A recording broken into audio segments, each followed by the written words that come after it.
Трябва да раздадем грамотите на тези, които са победители.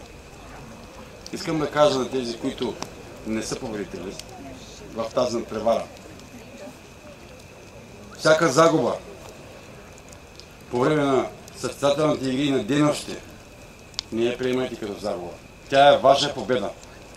Вие се учите от вашите грешки. И следващия път ще бъдете силни. Приемете ли загубата за загуба, загубвате за цял живот. Затова приемете всяка загуба за победа. И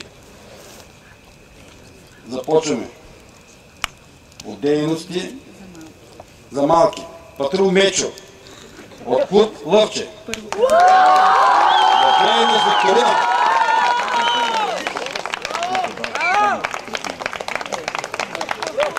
Получава грамота за първо място. Сега ще коригираме грамота.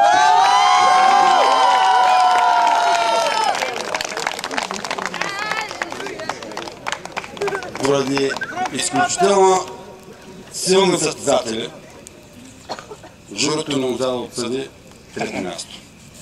Затова награждаваме с 2 втори места патрул Диви котки на Младък Соколник.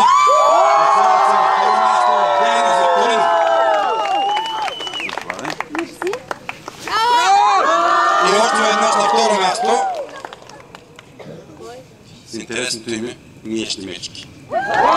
Цветканица, град Ямбол, второ място в дейност за Корина.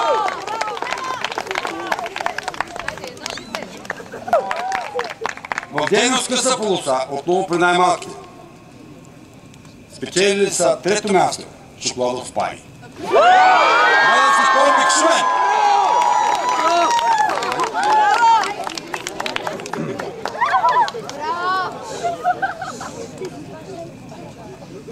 На второ място в дейност къса полоса при най-малките.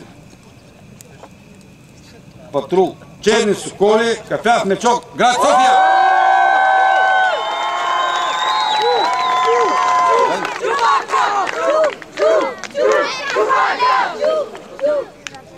Не ги lumega да ги вече.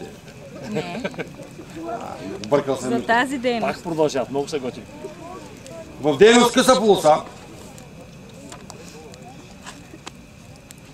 Патрул Мечо от клуб Лъвче, град Плевен. Първо място!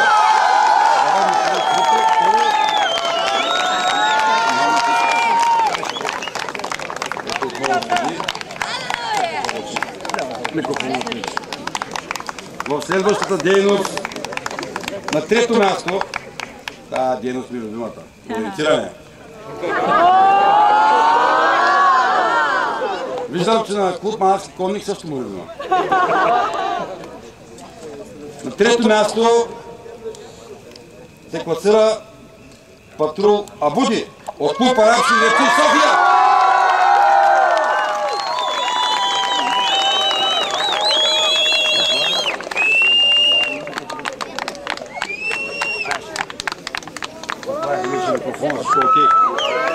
На второ място, отново в ориентиране, за патрул Амира от клуб Арабски летци София.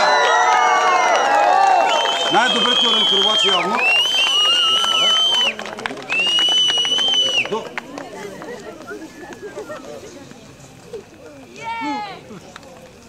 На първо място в ориентиране клуб Питони, патрул Питони от клуб София.